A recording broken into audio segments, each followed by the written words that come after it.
안녕하세요. 사회생활 45년차 인공지능 아재.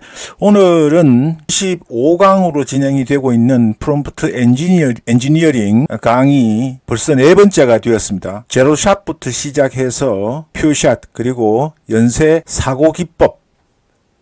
오늘 강의에 들어가기 전에 중요한 거니까 복습하는 의미에서 제로샷은 사용자가 원하는 것을 그냥 입력하고 아무런 예시가 없다. 그래서 내가 원하는 대로 쓰고 답을 달라고 하니까 프롬프트 작성이 쉽죠. 그리고 복잡한 문제를 해결할 경우에는 실패할 우려가 많고 정확하지 않은 답이 나올 경우가 많다. 그리고 퓨샷이 두 번째로 해드렸는데, 샷이라는 것은 예시라고 했죠. 사용자가 질문을 하는데 예시 중에서도 이 부분은 답만 제공하는 겁니다. 내가 질문하는 내용과 예시인데 정답만 제공하는 거예요. 그러니까 프롬프트 작성이 비교적 쉽고 복잡한 문제에서는 그 대신에 오답이 나올 확률이 조금 더 높다. 이렇게 이해를 하시면 되고요.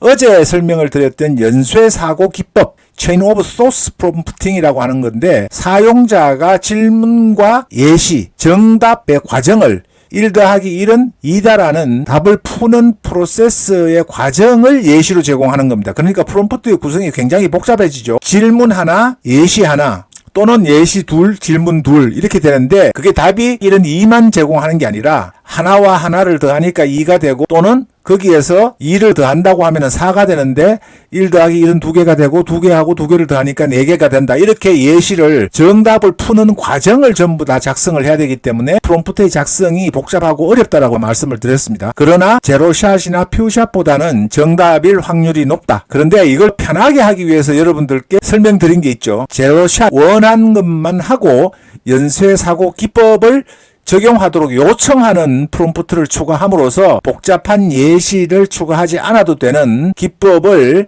제로샷 연쇄사고 기법 또는 자동 연쇄사고 기법이라고 알려드렸습니다. 그러니까 Let's think step by step, 그리고 단계별로 생각합시다라는 이 연쇄사고 기법을 챗봇이 내부적으로, 겉으로 보이지는 않지만, 결과밖에 보이지는 않지만 챗봇이 연쇄사고 기법에 따라서 프로세스를 내부적으로 복잡한 과정을 거치도록 만드는 겁니다. 우리가 보지는 않지만 Let's think step by step이나 단계별로 생각합시다라는 부분을 내가 필요한 질문에 추가를 하게 됨으로써 더 정확한 답에 접근할 수 있게 되는 겁니다. 간단하죠. 그래서 어제 영어 반, 한글 반 이렇게도 말씀을 드렸는데, Let's think step by step을 메모장에다가 메모를 해 놓으시고 필요하실 때마다 복사 붙여넣기 해서 이 연쇄사고 기법으로 답변을 구하는 것도 추론 문제뿐만 아니라 일반적으로 학습된 지식을 끌어낼 때도 단계별로 더 생각을 하게 만들기 때문에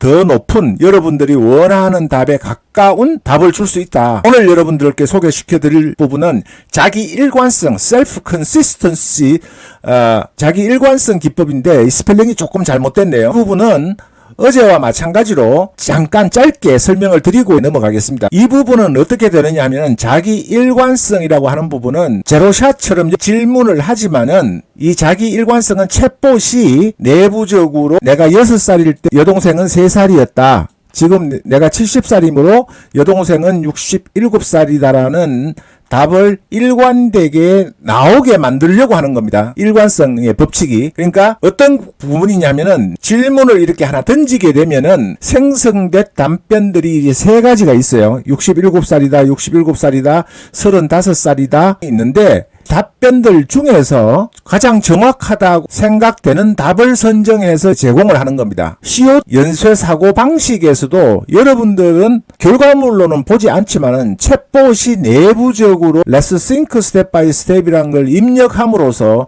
단순히 학습된 지식을 바로 이 챗봇이 데이터가 검색이 되는 대로 추론한 대로 바로 답을 내놓는 게 아니라 여러 가지 생각 과정을 거쳐서 더 정확한 답을 내놓는다고 말씀을 드렸죠.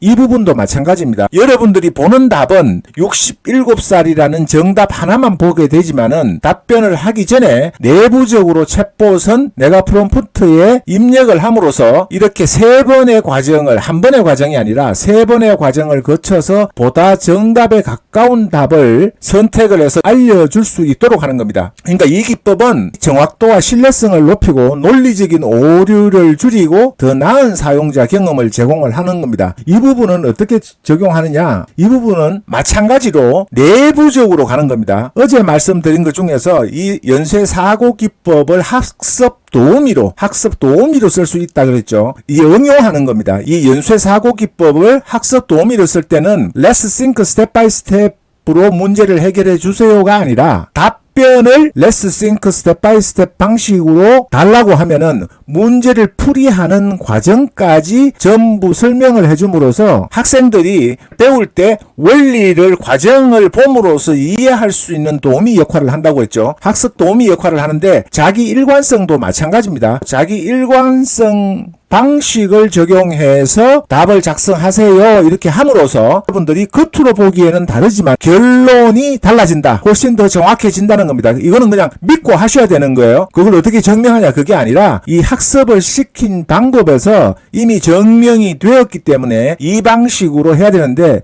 여러분들이 공학적인 용어, 프롬프팅 용어를 정확하게 알고 계셔야 됩니다. 그래서 자기 일관성 기법을 적용해서 답을 달라고 하면은 제로샷으로 했을 때 원하는 질문만 입력했을 때보다는 훨씬 더 퀄리티가 높은 답이 나온다는 겁니다. 그리고 추론 문제에서 정답을 맞출 가능성이 그만큼 높아지는 거고요. 그래서 사용자는 보지 못하지만은 챗봇이 여러 가지 생각을 추론을 하여 정답에 가까운 것을 선택하게 하는 거니까 자기 일관성 기법을 적용해서 답을 달라고 하거나 아니면 자기 일관성 방식으로 답변을 작성하라고 함으로써 챗봇이 내부적으로만 생각하던 것을 여러분들에게 텍스트로 글로서 그 과정을 보여주면은 이 또한 학습하는 도우미로서의 보조 역할을 할 수 있는 프롬프팅 기법이다. 그런 점을 여러분들이 이해를 하시고 이 방식을 적용을 해보시면 좋겠습니다. 또 5강에서는 다른 좋은 프롬프팅 기법으로 응용 방법으로 여러분 찾아뵙겠습니다. 감사합니다.